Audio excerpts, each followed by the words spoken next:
Buenas noches.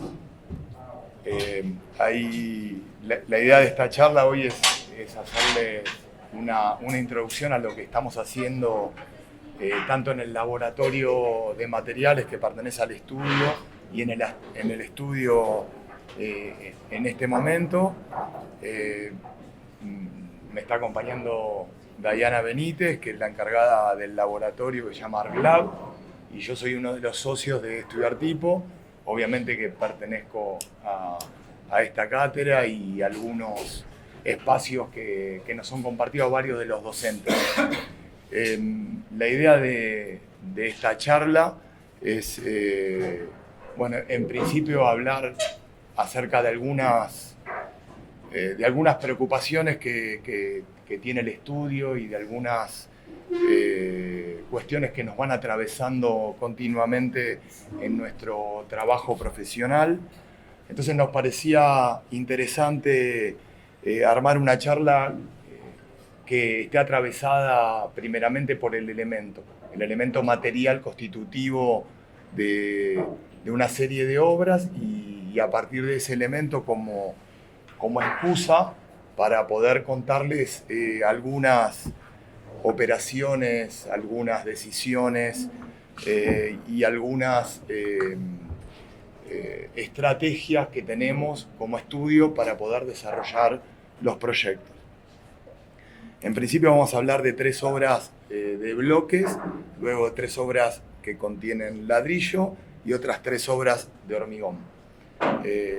Esta cuestión básicamente de no tener una imagen única es una decisión deliberada del estudio y entender cada vamos a decir, iniciativa o cada propuesta proyectual como un arrancar de cero. Si bien algunas se van a empezar a vincular y parecerían dentro de una lógica, la verdad es que no hay un orden cronológico, no hay un orden de decisión.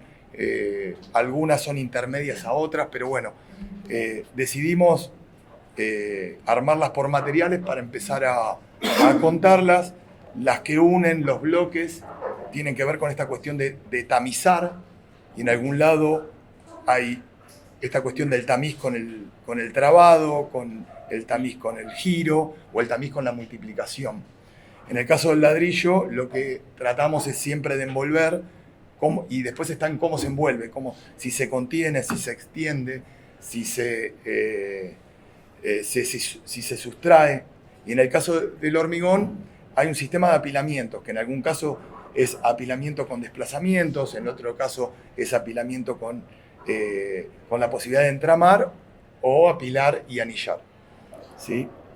Bueno, en el caso de los bloques, toda esta serie de obras que están vinculadas entre sí tienen una cuestión particular que es una búsqueda, vamos a decir, más como si fuera un fin interno de no encontrar un material con el cual uno pudiera desarrollar una envolvente a partir de un elemento tipo un cogobo que pudiera dar cuenta de múltiples situaciones que estarían desarrollándose y tratando de generar un monomaterial. Entonces aparece como una primer obra, esta obra que está frente a las calles frente a las vías del ferrocarril que da a la estación Beiró. Esta obra es un lotecito muy chiquitito, particularmente estas 3 obras con bloques son obras de un momento del estudio en donde hacíamos más propiedad horizontal, es decir, obras más acotadas, entonces nos permitían generar cierta indagación o cierta búsqueda, inclusive con gente de la misma obra. Estas pantallas, estos sistemas que se empiezan a desarrollar, ya sea a nivel vertical, horizontal o que están conteniendo espacios, empiezan a ser fabricados por la misma gente de la obra. En principio, la idea del proyecto tenía que ver cómo en un lote muy chiquitito se desarrollaban ciertas unidades que no tenían una característica única, sino que se podían mutar en el tiempo dentro de una misma envolvente. Y esa mutación hacía que hubiera unidades más pequeñas en las plantas bajas, que eran como muy pasantes, donde podía haber unidades monoambientes o unidades que podía separar y armar dos ambientes, o ser espacios de estudios profesionales o de trabajo tipo consultorios. Y en los niveles de arriba eran unidades más de completamiento o de vivienda más permanente, que eran unidades de dos ambientes que podían aceptar un tercer ambiente o un segundo dormitorio. Estas envolventes empiezan a ser como ciertos fuelles para lo que es el ruido de las vías del ferrocarril o cierto tamiz visual, pero a la vez genera esta cuestión de gradiente a la hora de filtrar la luz, filtrar la ventilación, los ruidos, y empiezan a ir siendo tomados por los propietarios con macetas con plantas, con equipamiento, y empiezan a generarse algunos tolditos. Entonces estos espacios empiezan a ser como espacios de uso muy importantes para las unidades. Bueno, y acá está un poco los desarrollos de lo que es en sí el material. El material es un hormigón alivianado y se hace a partir de unos moldes que se fabricaron con resina epoxi, esa resina que se usa para hacer las naves de los barcos. Bueno, la misma. Y bueno, se fueron probando distintas alternativas de esos moldes y la vinculación entre los moldes termina siendo una relación de lleno y de vacío entre los moldes. No sé si se logra ver, pero hay un molde separado de otro molde y la vinculación entre los moldes termina siendo un vacío. Y luego están enhebradas por un sistema de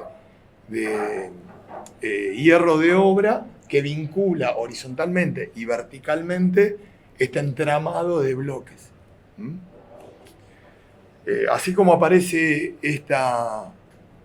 este edificio que se encontraba lateralmente a una vía, este otro es, durante unos 8 años tuvimos el estudio en este edificio. Este edificio queda en Capital Federal, en Villa Porredón, en una zona muy típica de la ciudad, donde todavía había FOT y era una situación de una densidad muy baja. Y lo que nos interesaba a nosotros era generar una envolvente y luego a partir de esa envolvente empezar a horadar. Y dentro de esa horadación estaba esta posibilidad de generar nuevas experiencias con filtrar la luz, los gradientes de atmósfera. Entonces aparecían todas estas situaciones de pantallas de bloques en donde estaban las expansiones y donde estaban los espacios intermedios o los espacios de circulación. Bueno, acá un poco lo que decíamos, que la gente después se apropia de estos lugares y empiezan a hacer más interesante todavía la arquitectura, ¿no? Empiezan a cobrar vida a partir del propio uso. Nuevamente, todo el sistema de la axonometría despiezada daba cuenta de dónde aparecían estas intervenciones a partir de esta envolvente monomaterial y estos planos que empiezan a aparecer en algunos lugares particulares, no aparecen toda la envolvente. En principio es una única pieza dispuesta de múltiples formas, lo mismo que la anterior, es una única pieza y aparece unas situaciones de disposición de esa pieza de una manera distinta. Y empieza a dar un gradiente que uno no encuentra el patrón, sino que tiene que empezar a ver cómo se puso esa pieza para poder descifrar ese patrón de disposición de la pieza. Bueno, nuevamente, acá vemos cómo se fabrica. En este caso, esto era anterior al otro ejemplo que pusimos, entonces el molde era de hierro, se hacía artesanalmente con la gente, se desmoldaba y teníamos toda la obra para hacer el desarrollo de estos elementos.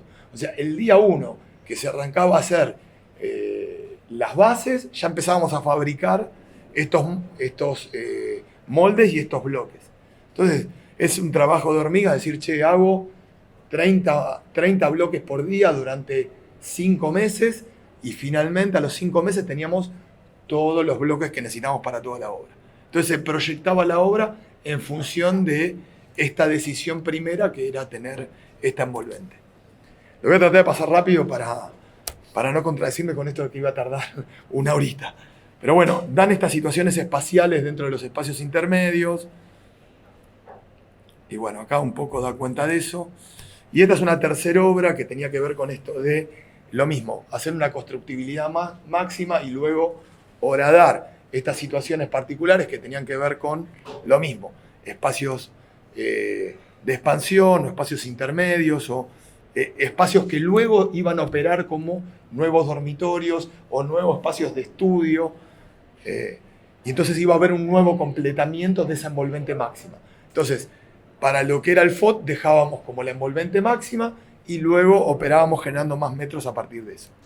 Entonces aparece toda esta decisión de generar la envolvente máxima, la constructibilidad máxima y empezar a operar con la sustracción a partir de eso.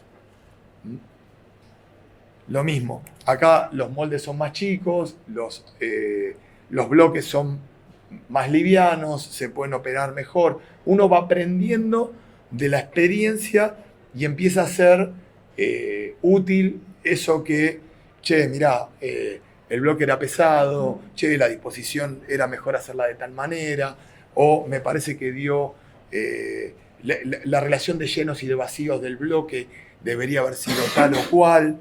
Empieza a operar con eso ya conocido y a generar información y a trabajar de una manera distinta. Bueno, pasamos un poquito a lo que es la experiencia con lo que sería el ladrillo. Acá estamos contando 3 obras que tienen una envergadura más o menos similar. Estamos hablando de edificios de propiedad horizontal que están dentro de tejidos tradicionales. Algunos por ahí tienen un poquito más de altura, entonces tienen tienen ascensor, caja de escalera, y hay otros que no requieren eso. Pero en todos la decisión, vamos a decir, fundante es trabajar como un elemento monomaterial a la envolvente de ladrillo que tiene una estructura de hormigón y que esa envolvente de ladrillo va a dar cuenta de ciertas operaciones morfológicas que no son útiles para contar el edificio y para desarrollarlo. En principio, este primer edificio, que es en la calle Llerena, acá en Agronomía, lo que tiene de interesante es que el código viejo permitía lo que hoy no permite el código, que es el abuso por parte de los desarrolladores. Y que es que al tener un FOT, vos tenías una envolvente máxima y tenías un FOT que capaz que no cubría la envolvente máxima. Entonces nosotros hicimos esa doble estrategia, tener una envolvente máxima y generar el FOT dentro de esa envolvente máxima. Y con las expansiones y los balcones generar un fuelle intermedio que daba cuenta de esta doble piel entre la piel de ladrillo y la piel interior. Entonces aparece esta situación de múltiples horadaciones que dan cuenta de una envolvente muy horadada que tiene que ver a veces con ambientes sociales que dan ese lugar, en algunos casos dormitorios que dan ese lugar, en otros casos tiene que ver con parrillas o lavaderos que dan ese lugar. Entonces, en función de eso, empieza a ser una piel sensible que da cuenta de todas esas situaciones, pero cuando vos la ves, esa heterogeneidad tiene cierta homogeneidad, ¿sí? Entendiendo a esa piel como un teselado propio, ¿no? Y bueno, da cuenta de estas situaciones, que cuando desaparece o tenés la oportunidad de que la casa de al lado todavía no se convirtió en un edificio, generar algunas operaciones hasta que dure. Vamos a decir, hasta que viene el desarrollador de al lado y te hace exactamente lo mismo que está a la izquierda, que es construirlo todo. Pero bueno, mientras tanto se disfrutará de esas cuestiones. Y empiezan a aparecer estas situaciones, ¿no? De expandir esa envolvente interior hacia el exterior y enmarcar ciertas situaciones que nos dan esos paisajes, ¿no? Y bueno, ahí está un poco el trabajo. No sé quién es el del dedo así, pero bueno, lo pasamos rápidamente. Bueno, acá llegamos a otro edificio que está también en Capital Federal, en la zona de Villa Urquiza, y tiene la particularidad que es un edificio hipercomprimido. Es un edificio que cuando nosotros compramos el lote tenía un retiro exigido por el gobierno de la ciudad, donde se suponía que iba a ensanchar la calle Monroe. Entonces un lote que tenía 9 por 14 se convirtió en 7 por 14. Y en ese edificio, donde teníamos que aprovechar y maximizar el uso de la planta, aparecieron estos elementos que empiezan a salir que tienen que ver con las expansiones. Entonces, esta sensibilidad de esa piel exterior tenía que ver con estas envolventes que como que daban continuidad a las expansiones. Entonces, esos movimientos tienen que ver con disposiciones en planta de esas unidades. Estas son en general dos unidades de dos ambientes que empiezan a moverse sus expansiones y su disposición y empiezan a dar estas cuestiones de movimientos en los balcones. En los balcones más grandes o en las unidades más grandes de expansiones están dando dormitorios y living, y cuando se empiezan a separar las expansiones, en unos dan los estares y en el otro dan los dormitorios, los espacios de dormir. Entonces empiezan a dar esas cuestiones, ¿no? Esta envolvente, lo que decíamos, es una envolvente máxima que respeta a rajatabla el código de edificación, pero que le hace ciertos guiños en la parte superior o en las envolventes, o en las envolventes de los retiros. Aprovechan los retiros para seguir generando esta continuidad que en otras situaciones no aparece. Y nos da una cara más que en las caras de las vías. Ahora tenemos el desafío de hacer el edificio de al lado. ¿Y cómo se hace un edificio al lado que empieza a cambiar el código cada 4 años y que ahora te permite hacer un edificio más alto, y ya el retiro ese que nos pidieron en este edificio ya no te lo piden más, entonces te podés venir más adelante? Y bueno, empezamos a trabajar eso, todavía estamos dando vueltas, casi 8 meses nos lleva este nuevo desafío de armar un proyecto para algo al lado de esto, pero que creemos que es importante. Vamos a decir, expresar qué diríamos si tuviéramos que hacer eso, y nos parece fundamental, capaz que no ir a la raja tabla del código y de los metros, sino más bien generar una contraforma, una expresión nueva acerca de hoy, pasados 5 años de este edificio, ¿qué haríamos? Bueno, el desafío más grande es cómo hacer que esa envolvente empiece a tomar todas las situaciones de envolvente. Empieza a ser piso, paredes y cubiertas con un material que no está previsto que cumpla esa función. Y entonces empieza a haber unas envolventes donde los techos son cribados y tienen una estructura de hierro que empieza a enhebrar estas cubiertas, y que bueno, ¿cómo hacemos para que esto dure y que no se oxiden los hierros? Y bueno, ¿cómo se trabaja con materiales alternativos como poliuretanos o como epoxi que permiten estas decisiones? Y bueno, nada, es ir y probar y verlo con el ingeniero y cargarlo arriba con bolsas de cemento a como se hacía hace 20 años atrás, pero bueno, creíamos importante tomar todos los recaudos porque esto envejece y tiene que poder mantenerse muy bien durante toda su vida útil. Y para nosotros era importante generar esta continuidad espacial. Otro diría, bueno, hasta acá llega, hago las paredes y ya está. Y para nosotros era un desafío poder lograr que toda la envolvente sea del mismo material. Y aparecen estas situaciones, ¿no? Empieza a recomponerse con un hierro, el hierro se empieza a soldar con este entramado de varillas y empieza a dar cierta continuidad espacial y donde empieza a aparecer el hierro, empieza a aparecer en algunos lugares particulares como sosteniendo barandas o armando una baranda interior de hierro macizo que contiene la baranda de hierro, que ni se ve por acá porque justamente lo que queríamos era que se vea solamente desde adentro, o el hierro que contiene la cubierta que se enhebra a la estructura de hormigón. O sea, son decisiones que se van tomando en función de esa decisión más importante que era sostener como esta decisión más importante que era el envolvente máximo. Bueno, y esta es la última obra que tiene que ver con ladrillo, que nosotros, bueno, abrimos el otro día en el Open House y, bueno, algunos de ustedes vinieron a visitarla y que tiene que ver también con esto de ciertas operaciones, por decirlo de alguna manera, de contener y de a la vez extraer. Y entonces aparece una decisión en un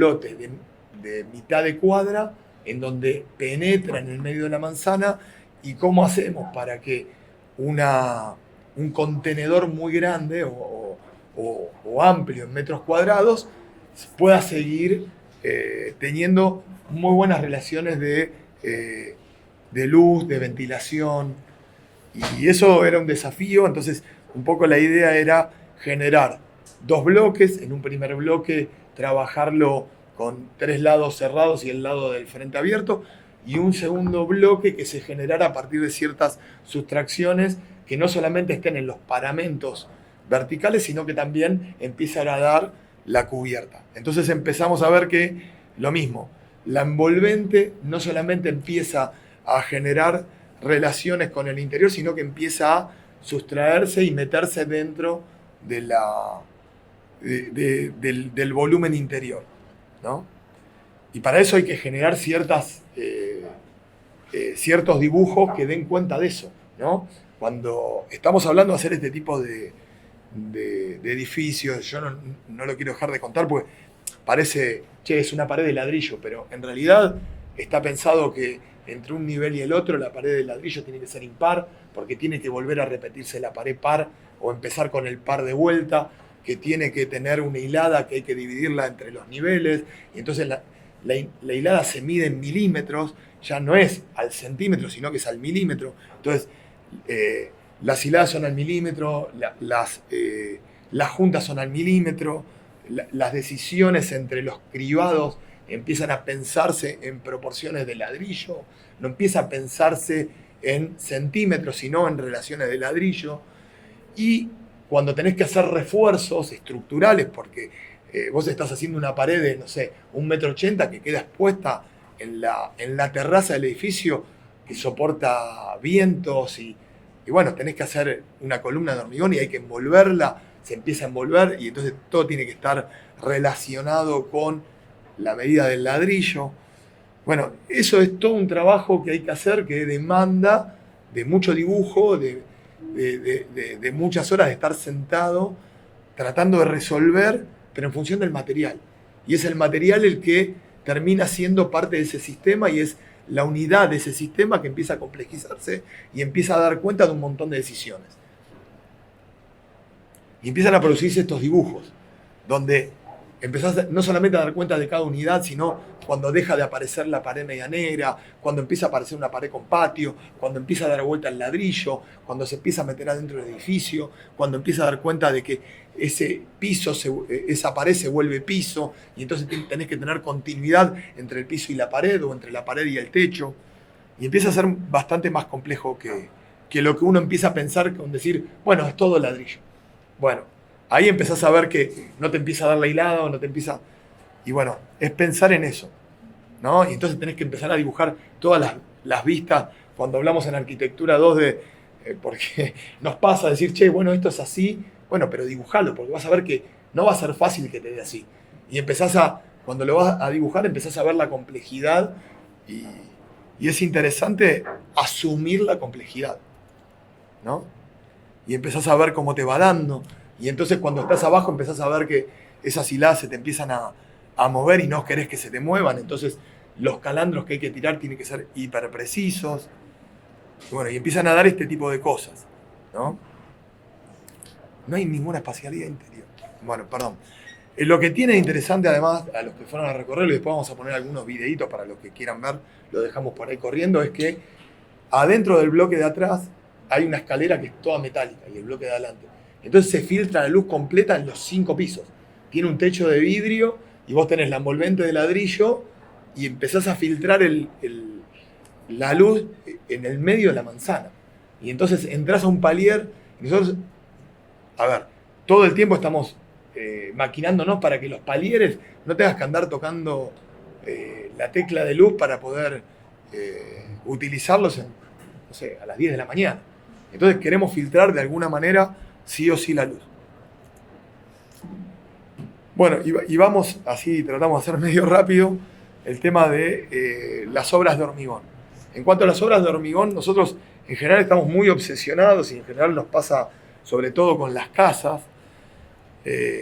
Acá estamos contando una casa que está en Hudson y que nos interesaba el tema de las estrategias proyectuales acerca de ser como muy conscientes de una geometría muy fundante, donde te aparezcan geometrías dentro de geometrías y empezar a trabajar con la historia de que la idea de, creo que esto tenía, no recuerdo mal, pero era todo módulo de 350 por 350 y subdividido en 350, entonces se empiezan a mover estos 9 cuadraditos de 350 por 350, se empiezan a mover un módulo de 350, y bueno, ¿cómo hacíamos para que ese módulo realmente sea una sustracción y se tenga que colgar? Y entonces aparece un sistema estructural que genera que eso se pueda colgar, donde aparecen esas vigas que están por arriba y que empiezan a ser ménsulas, que empiezan a colgar estas cajas de hormigón y empiezan a dar situaciones de cuestiones atectónicas a partir de estas operaciones morfológicas que para nosotros nos son interesantes al momento de proyectar. Es decir, si hago este corrimiento, bueno, que no aparezca ninguna columna en la parte posterior, no sé si, que sostenga ese desplazamiento. Entonces, en la parte de adelante empieza como a mostrarse de alguna manera esa reconstrucción de ese cuadrado, tomando este módulo de 3,5 por 3,5 todo el tiempo. Y entonces aparecen situaciones de calados o de vacíos y da cuenta todo el tiempo de ese módulo. Pero en la parte de atrás, donde necesitamos que se vea esa unidad y esa galería completa, bueno, se sustrajo y están contenidas por ese módulo capaz de sistema de vigas que actúan con tensores sosteniéndolo y que también esas vigas tienen 350 por 350 y soportan todo ese módulo pesado, pero que a la vez nos interesa que se vea pesado. Y a la vez ese corrimiento, al desplazarlo, genera una doble altura. Y esa doble altura da cuenta de cierta espacialidad interior, cierta espacialidad interior que también es un módulo de 350 por 350 en doble altura. No nos dio para hacer en 350 cada nivel, pero lo hubiéramos querido en un momento. ¿Cómo? Era mucho.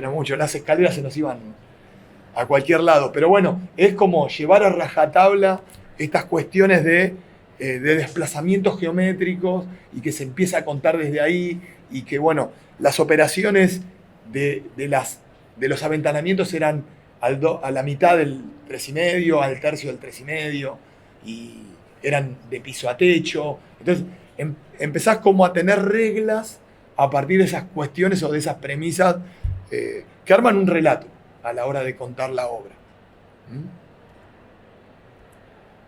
Bueno, en esta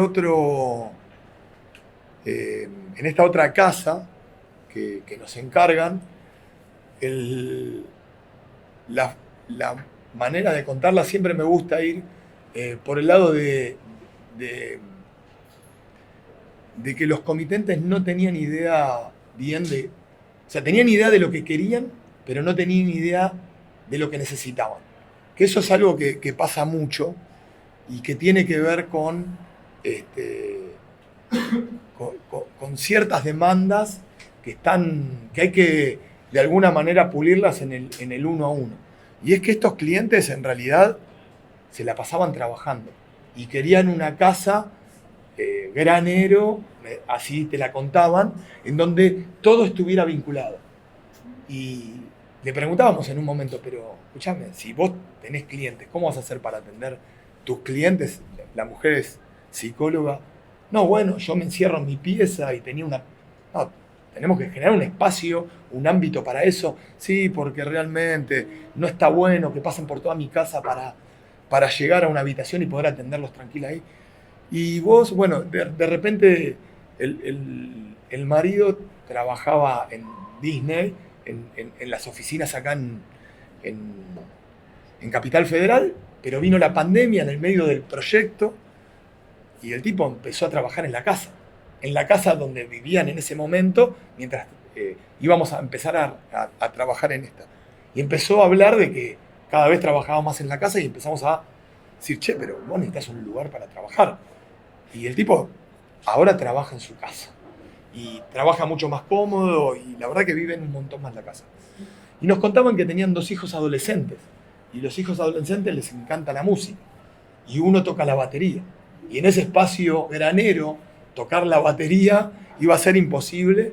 Y que cada uno tenía su propia vida social, ¿no? Entonces tenía amiguitos y esto y el otro. Y que no los dejaban dormir. Y bueno, entonces empezamos a proyectar la casa empezando a pensar en esos requerimientos y surgió esta necesidad de armar una casa con una serie de patios que se iban vinculando y una serie de volúmenes, y estos volúmenes se iban a ir atravesando por una circulación, una espina central, y a los lados iban a aparecer estos volúmenes que iban a tener el espacio de trabajo de ellos, en primer piso y en segundo nivel, el espacio de dormitorio de los hijos, en primer y segundo nivel, el espacio de dormir de los padres y los espacios más amplios detrás. Entonces empiezan a aparecer lo que es los espacios de servicio por debajo y los espacios de uso arriba.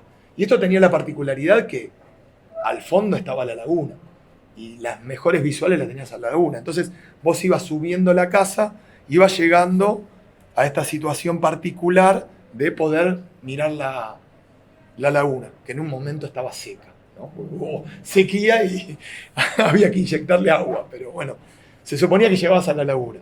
Y entonces tenías la galería por debajo, que estaba vinculada a lo que es el verde y la pileta, y por encima estaba el living comedor, el estar comedor, el espacio de reunión de la familia. Pero todo esto estaba atravesado por una especie de promenade donde ibas a cada una de estas habitaciones. Y terminaba dando esta situación donde estas vigas empezaban a colgar estos volúmenes, ¿no? Y empiezan a dar estas situaciones particulares donde ningún volumen, ningún plano se toca efectivamente con el otro o arma plano cerrado con el otro, ¿no? Sino que empiezan siempre a ser tangenciales, ¿no? Y dan estas situaciones particulares que bueno, terminan conformando la morfología o la configuración final de la casa. Bueno, y por último, este edificio, y ya con este terminamos, es un edificio en Capital Federal, también, que es en la calle Nogoyá y Bahía Blanca, que tiene la particularidad que nos apuramos para poder aprobarlo, porque tenía la condición de que venía el código nuevo y no sabía cuándo se iba a aprobar y que iban a haber un montón de cosas, y no nos iba a cambiar tanto porque este edificio está hecho en un C32. Para los que más o menos se acuerdan del código viejo, el C32 era un FOT libre, o sea que iba a ser lo mismo que la carpa. Entonces íbamos a tener el mismo FOT, pero la decisión fue no usar el FOT, no usar esa envolvente máxima, sino más bien horadar esa envolvente máxima, tomando la envolvente máxima y generando un patio interior porque al ser tres edificios vinculados, lotes vinculados y unificados, daba una planta bastante gorda. Y o bien nos íbamos a pegar al frente, o bien teníamos departamentos que iban a ser muy profundos y poco amigables, por decirlo de alguna manera. Y entonces empezamos como a generar ciertas envolventes con los usos, en donde todos los espacios de uso de los estares, dormitorios, escritorios, iban a dar hacia la calle, con expansiones que iban a ser muy generosas, que tienen 2,5 metros de balcones o de expansiones, y por adentro de esto iban a estar todos los espacios de servicio. Entonces empieza a dar como ciertos anillos que nos permiten generar estas relaciones con las vigas, en donde a veces las vigas se pegan al edificio y a veces se separan del edificio. Y esto parecería con cierta aleatoriedad, pero tiene que ver con cuestiones que respetan alturas máximas que va a dar el código nuevo. Es decir, cuando el código nuevo aparezca hacia un lado o hacia el otro lado, lo que se empieza a ver es que cuando dan hacia un lado, todas las expansiones empiezan a continuar ese lado. Y cuando terminan de dar hacia la avenida Nogoyá, empiezan a dar con continuidad con la avenida Nogoyá. Esperando que, si, como suponemos nosotros, puede venir un especulador, lo que va a hacer es construir efectivamente la maximización de eso. Entonces nosotros lo que hacemos es pegamos esa maximización y nos metemos adentro en las esquinas. Y generamos un socavamiento de ese corazón interior. No sé si hay... acá aparece ese socavamiento. Entonces resulta que hay un espacio de 9 alturas dentro del edificio que hoy lo disfruta aquel que sale del ascensor o sale de la caja de escalera y entra a su unidad, pasando por unos pasillos que tienen 1,5 metros, que tienen plantas, que tienen algunas... Acá todavía no estaban equipados en estas fotos, pero hoy te dejan la bicicleta, te dejan las sillas, te dejan... Hay plantas que pusimos nosotros, pero está mucho más equipado eso. Y en los niveles superiores empiezan a aparecer estos volúmenes que empiezan a ser los espacios que empieza a usar la gente también. Bueno, hasta acá la parte del estudio. Espero que no haberlos aburrido. Ahora Dai va a contar un poco. Yo les quiero hacer una pequeña introducción de qué es el laboratorio para dar paso a Dai. El laboratorio surgió a partir de una necesidad del estudio y de esto del rol del Estado preguntándose acerca de qué necesita. Empezó llamando a estudios, el Estado llamando a estudios privados para ver cómo puede categorizar ciertos problemas que veía y de qué manera puede haber desde nuestra óptica ciertas soluciones a esas problemáticas. Entonces, a partir de esta solicitación y a partir de cierta inacción de vuelta de estas, a veces de estas cuestiones del Estado, de ciertas burocracias del Estado, nosotros dijimos, acá hay algo interesante que podemos desarrollar, nos gusta, nos interesa, y aparte tiene que ver con esto que venimos haciendo en el estudio. Entonces, ¿por qué no tomar la posta de esto y ver qué podemos hacer a partir de esto y generar nosotros esos vínculos nuevos con el Estado? Entonces, nosotros ahora estamos golpeando las puertas de municipalidades, de ciertos lugares para poder poner estos productos dentro de la lógica del Estado con cierta conciencia desde la economía circular, desde la óptica de una preocupación por qué se hace con todos estos áridos o con todos estos desechos que hay en la ciudad. Perdón, ya está. Quería decir eso. Vamos a empezar contando un poco cómo surge o cómo empieza a formalizarse este espacio que tenemos actualmente en el estudio, que constantemente se está desarrollando. Arrancó hace un par de años cuando el UCI, que es la Unidad de Ciudades Centrales Iberoamericanas, le pide al IBC propuestas para poder ayudar en lo que era la reurbanización de la Villa 20. Entonces convoca a un par de estudios de arquitectura, entre ellos estábamos nosotros, para que a modo propositivo se piensen propuestas para esta urbanización. Cada estudio fue por una búsqueda en particular, estaba Busnell y estaba BAC. Monobloc, había 10 estudios fácil había. Y bueno, empezamos a hacer como recorridas en el barrio y una de las cosas que nosotros empezamos a notar fue primero el imaginario y la presencia de la basura. Y después en segunda instancia era el tema de la presencia de la mano de obra presente por la presencia de cooperativas. Entonces, a partir de esos análisis, esos estudios, y empezar a charlar propio con los vecinos, y también por búsquedas propias, empezamos a ver qué posibilidades había de todo lo que nosotros veníamos desarrollando en el estudio, a través de esos bloques, esos ladrillos, qué posibilidades había de hacer un estudio de los materiales presentes en ese barrio, a partir de la demolición y la basura, y empezar a proponer nuestros propios, por ahí, materiales a partir de esos desechos y materiales postconsumo. Entonces, ahí es cuando empezamos a desarrollar una serie de dispositivos en las cuales, según cómo los íbamos disponiendo, como ese elemento único, íbamos por ahí generando diferentes tipos de pantallas y gradientes. Eso por ahí desde el proyecto, pero también empezar desde la materialización, ver qué posibilidades había en estas diferentes dosificaciones que empezábamos a pensar. Entonces, en esta imagen se ve por ahí un poco cómo fueron esos ensayos y esas dosificaciones que fuimos pensando y desarrollando a partir de esos materiales que íbamos encontrando.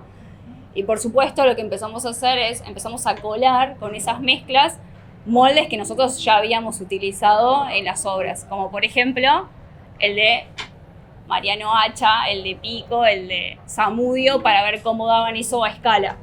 Entonces, esas imágenes que ustedes ven ahí es un poco como el resultado de esos ensayos y esas búsquedas que nosotros empezamos a hacer a partir de esos materiales que fuimos encontrando.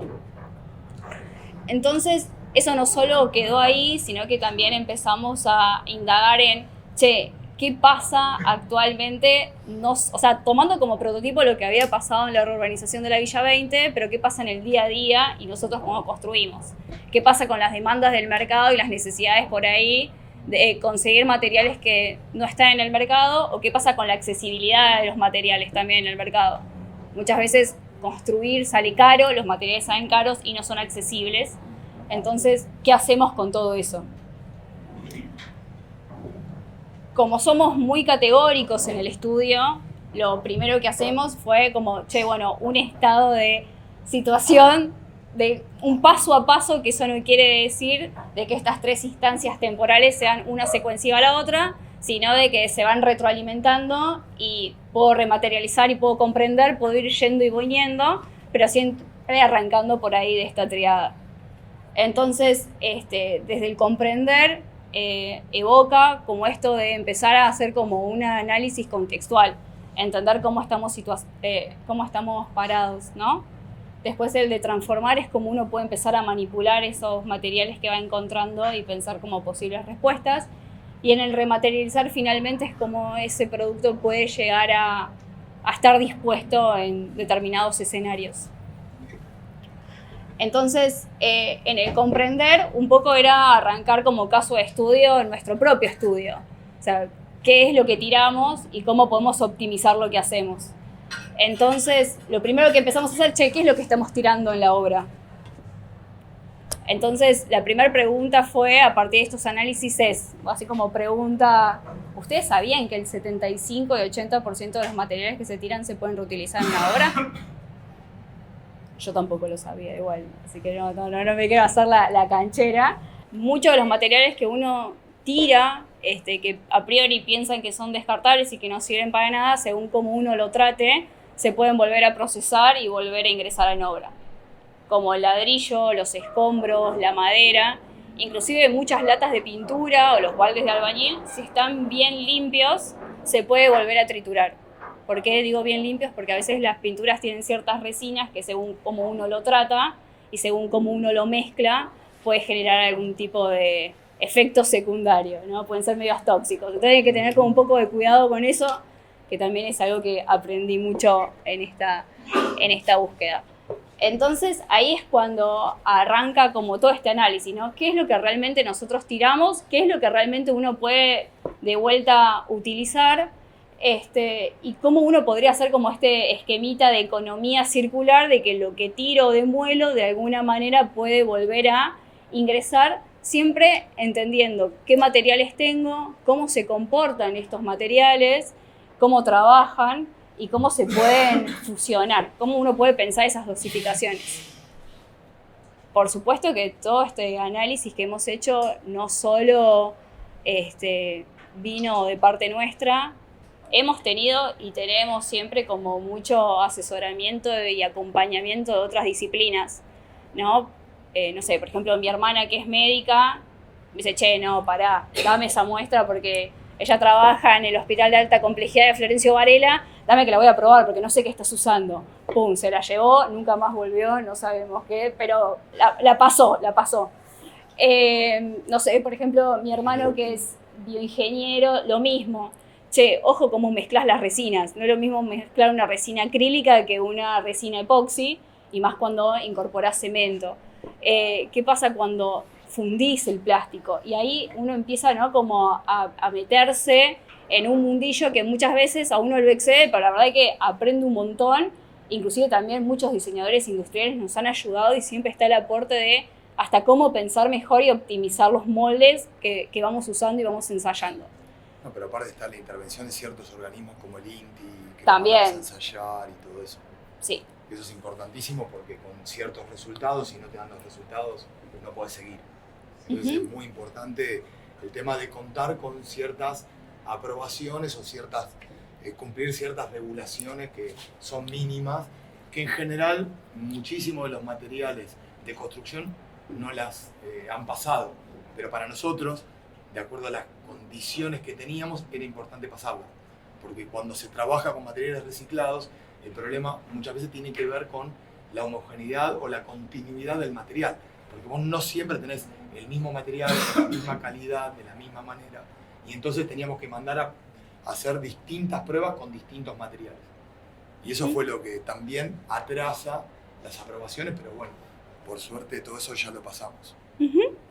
Y una vez que nosotros más o menos empezamos a tener un claro para dónde vamos o qué es lo que queremos, qué es lo que tenemos como para poder trabajar, empezamos a transformar, ¿no? Y generalmente empiezan a llegarnos este tipo de materiales como el polvo de ladrillo, que es el ladrillo propiamente triturado, empieza a aparecernos diferentes tipos de plástico, polipropileno, PET, PVC, muchos son propios de la obra, otros son del día a día, inclusive nos han llegado banquetas que se han roto y se han mandado a triturar como para poder probar, inclusive diferentes tamaños según la búsqueda que nosotros tenemos particular de cada una. Y hay algunos vínculos con ONG que lo que hacen es a ciertos recolectores de Reconquista les pagan por ese PET o ese plástico que consiguen, y nosotros se los compramos directamente a esa ONG para que ellos hagan algunas tareas. Y en algunos casos, de acuerdo al plástico, si es un plástico no valorizable, nosotros le damos metros cuadrados de producto. Entonces hacemos como ese ida y vuelta, ese che, este plástico que no tiene valor en el mercado, yo te lo tomo y te doy metros cuadrados para que puedas poner en un comedor, en una escuela o lo que sea. Entonces tenemos como ciertos convenios, me parece que esos están muy buenos, como nombrarlos. Y no solo aprovechamos el espacio del laboratorio para poder desarrollar, sino que también muchas veces aprovechamos los espacios de pasantía, el instituto que nos da el lugar como para también convocar y hacer como un barrido de inquietudes, no solo las propias, sino también las de otros que buscamos como esa finalidad, ¿no?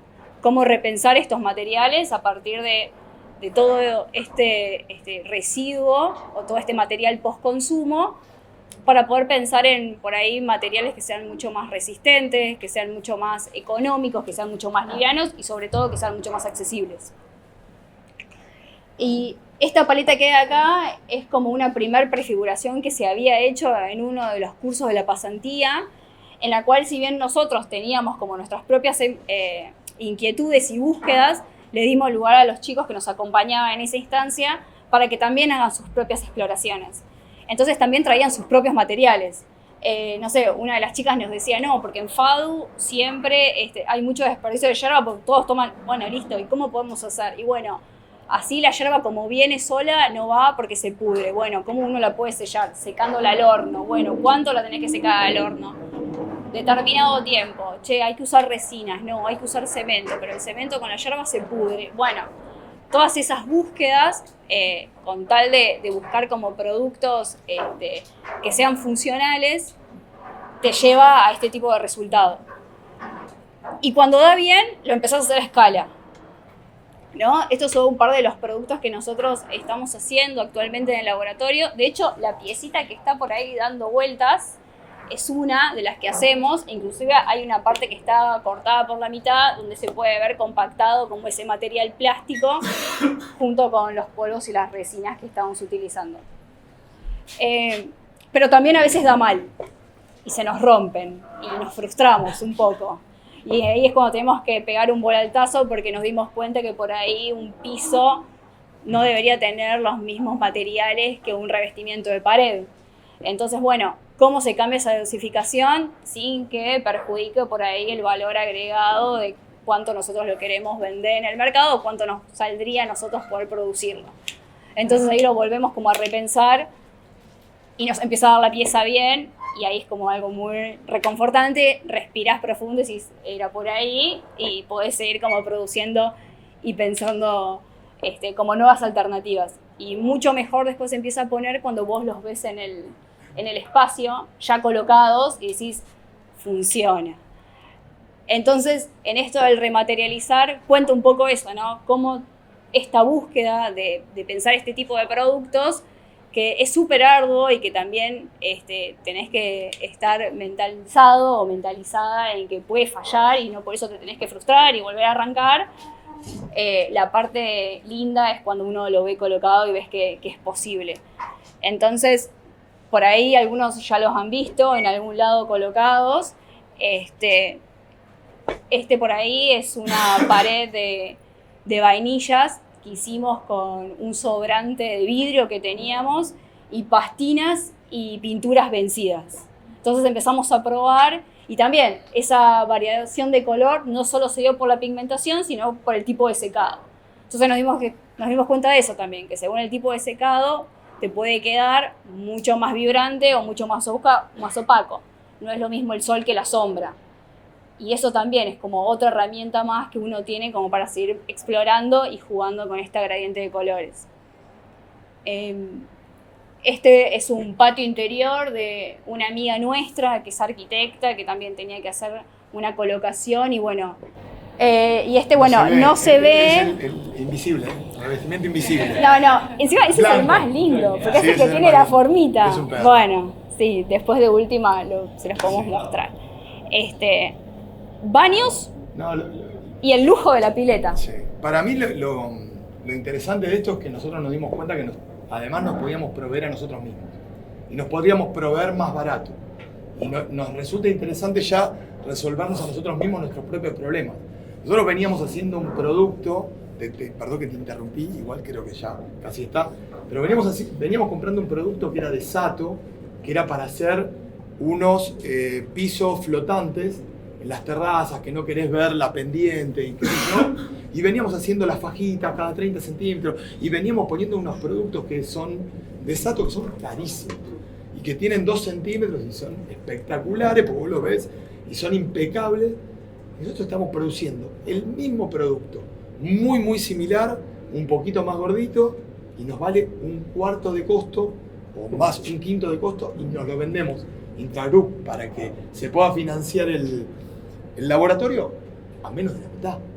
Entonces vos decís, che, escuchadme, está buenísimo, nos sirve a nosotros, tenemos un volumen de obra enorme, nos fabricamos nuestros propios productos especiales. Y bueno, empieza a cerrar redondo con esta cuestión de, bueno, podemos producir productos nuevos que no estén en el mercado, que sean económicos, que además no sean usualmente vistos. No sé, ahora estamos haciendo lo que decía ella del blanco, tiene que ver con un PR, que es un producto que tiene ciertas ondulaciones. Después, no sé, había un revestimiento de WPC que lo colgamos invertido y quedó buenísimo. Y todas esas cosas no están en el mercado. Y vos decís, ¿dónde lo compro? Y no lo tenés. Y era lo que nos pasaba a nosotros cuando empezamos lo de los bloques hace 10 años atrás. Quiero hacer algo distinto. Bueno, no hay. Y si hay, es de China, y si te viene, y cómo te viene, y cómo es. Y bueno, nada, para nosotros es una solución hoy, tener el laboratorio en el estudio. Y si encima podemos venderle a amigos y hacer cosas con amigos, o que nos compren, nos parece más interesante aún.